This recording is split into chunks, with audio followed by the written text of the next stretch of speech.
Tennessee beats UTEP 24-0 at Neyland Stadium. The Vols are now 2-1 on the season, entering Florida Week. Welcome in. I'm Josh Ward alongside Tyler Ivens. And Tyler, Tennessee gets the win. Tennessee dominates overall on defense. Offensively, not as many points as you'd probably like. Some left on the board there probably, but I guess overall takeaway, where do you start here? Tennessee, a 24-0 winner over UTEP. You know, that's a really good question because depending on who's watching this video, whether it's Saturday night, Sunday into Florida Week, they'll have different opinions on this game. Some will say Tennessee didn't reveal their hand with Florida coming up. Others will say what you just said.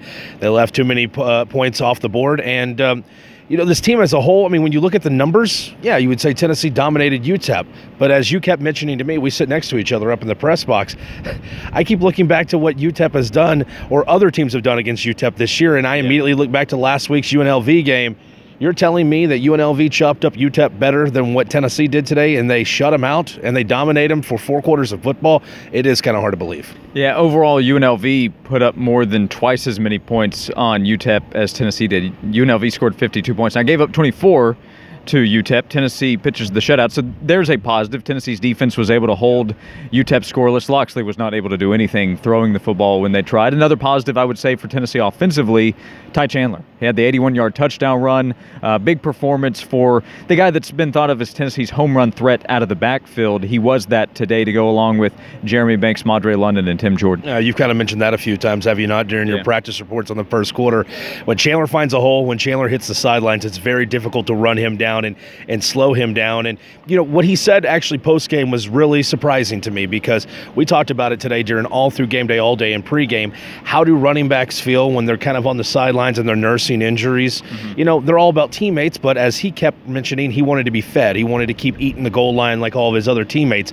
Last week in the ETSU win, both Banks and London, they have a pair of touchdowns.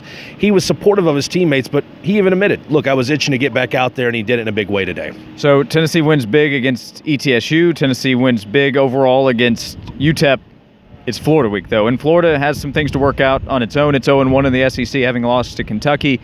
But Florida week is different. I think everybody recognizes that. Tennessee's coaches, players, and fans. Tyler, what do you think? Tennessee heading into Florida week. What do you like about where Tennessee is? What concerns you entering this upcoming week? I've been one of those guys on our station that has mentioned I believe Tennessee has a real chance to beat Florida, and I've been saying that since June. So there's no Admiral Schofield here to actually convince me like a West Virginia game. They need to improve. There's a lot of things they need to improve on. Tennessee prided itself on not turning the football over and also being disciplined when it comes to penalties. They had difficulties on both sides of the ball today doing that. Jeremy Pruitt pointed it out as well. You don't create any turnovers as well. SEC play, as you just mentioned, begins now leading into Florida week. You don't get to Felipe Franks, and you can question whether or not he's a good quarterback or if he's the right starter in Gainesville. He can do what he did last year, and you just give him plenty of time. I hate to rip the scab off, but clearly Florida can make plays when he's been given time. Yeah, Tennessee did hit some explosive plays. We talked about Ty Chandler's run. Jarrett Garantano, a few passes down the field. One that was negated by Jeremy Banks' fumble right in front of the goal line. So more explosive plays. Tennessee will need that. The offensive line will have to be more consistent as well. I think Jeremy Pruitt might take a close look at the personnel and who the starting five should be heading into Florida week. That's going to be a question, and Jeremy Pruitt will tell his defense, you've got to force turnovers. They didn't against UTEP, didn't really matter in this one. It will in SEC play, according to Tennessee's head coach. So all kinds of coverage coming up this week, including this weekend, hearing from players and Coach Jeremy Pruitt after the game and talking about Florida coming up this week. Next Saturday night at Neyland Stadium, Tennessee will open up SEC play. All kinds of coverage at sportsradio.WNML.com, the WNML app as well. Thanks so much for being here. For Tyler Ivens, I'm Josh Ward. All kinds of coverage this week on Sports Radio WNML.